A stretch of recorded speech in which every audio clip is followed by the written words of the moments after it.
dumarka qaar badan oo ka mid ah ayaa waxaa laga dhaadhiciyey in diinta islaamku ay dulmiday oo si gooniya loogu istaagay ama xaqii ay lahaayeen inaan la marinin in laga eexday waa dacaayad shaytaanka iyo gaaladu ay faafinayaan walilasaf dumar fara badanna ay u dhaganuglaadeen oo run moodeen haweenaynta ama dumarka arrintoodu waa laba daraf iyo dhexdhexaad marka la fiiriyo dadka aadamaha jira gaal iyo muslima sida loola dhaqmo waa laba daraf iyo dhexdhexaad wey waxaa jira aadamaha qaar ka mid oo dumarka dulmiya oo xaqira oo yasa oo liida oo qaar ka mida waxay rumaysan yihiin inay tahay dumarku yihiin makhluuq loo abuuray inay ragga u adeegaan oo keliya muhiimad kaleba looma samaynin bay qabaan diimaha bini aadamku dejiyey maaha kuwa xagga alle ka yimi laakiin qawaaniinta iyo adyaanta aadamuhu dejiyey qaar ka mid ah waxay dood ka qabaan haweenayda nafta ku jirta iyo ragga nafta ku jirta ma isku mid baa mise way kala duwanta ilaahay heerkaasay ka doodayaan oo waxay qabaan dumarka nafta ku jirta inay tahay naf shaytaan qaar ka mida dumarka waxayba u diideenba masalatu tadayun oo waxay yidhaahdeen diintu raggay khaas ku tahay yacni diinta qaadashadeeda ragga unbaa iska leh dumarku ma istaahilaan qaar ka mida waxay qabaan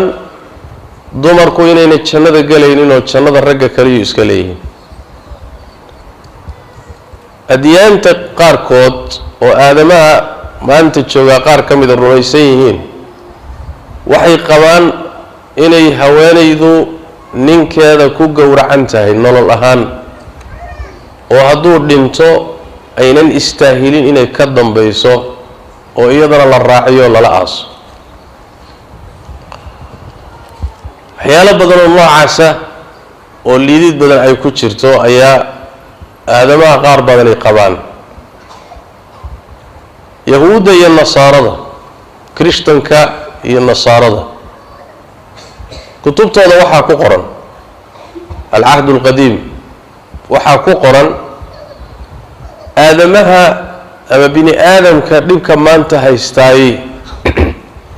inay dumarku sabab u ahaayeen waxay ula jeedaan hooyadeen xaawo oo waxay leeyihiin iyadaa sabab u ahayd aadam inuu geedkii cuno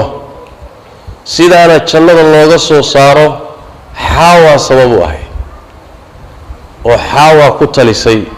oo xaawaa amartay oo xaawaa ku dhiirigelisay sidaas daraaddeed aadamaha shaqaaga iyo dhibka maanta haystaay dumar baa ka dambeeyey waxay ku qoran tahay towreedda ay yahuud iyo nasaaradu haystaan laakiin qur-aanka kariimka khuraafadaasi meesha waa ka saaray arrintana laba sibuu uga hadlay mar khaladkaa dhacay wuxuu saaraa aadam xaawo lamaba sheegaba marna labadoodaba khaladka waa la wada saaraa markaynu qur-aanka akhrino allah tabaaraka wa tacaala aayaadka waxaa ka mida qur-aanka ku yimid faazallahuma ashaytaanu canha faakhrajahuma mima kana fiihi shaytaan baa markaa loo tiiriyey labadoodubana arrintii waa laga dhexaysiiyey ilaa an la yidhaahdo falamaa daaqa ashajarata badat lahuma saw-aatuhumaa markay labadoodiiba geedkii cuneen ayaa cawradoodii muuqatay marka labadoodiiba hadda waa laga dhexaysiinaya xaawiya aadam khaladka waa wada galeen waay faakalaa minha fabadat lahumaa saw-aatuhumaa sidaasaa marka loogu tiiriyaa mar labadoodaba marna xaawaba lama sheegee arrinta aadam keliya loo tiiriyaa وحكم آية ربي تبارك وتعالى وعصى آدم ربه فغوى آدم ربي وعاسي وانا اللمي قرآن الكريم كأمل وإيادة خلطك كسارة يحاوى كلية مجرد بينما التوراة العهد القديم ويهودية كريشتن كهيستاني أي لا هاي خلطك أسل كيسا وحا إسكالها حاو آدمها نديب كمان تهيستا دمر با سببوها وقل يهان هذا إن له حقوق دمر بانو دودينا محوها هاي دمر كيبا للدلمي دمر كمحسد على الله دعمه وهكذا معتقدات كلا قديسان قار كم إذا مركا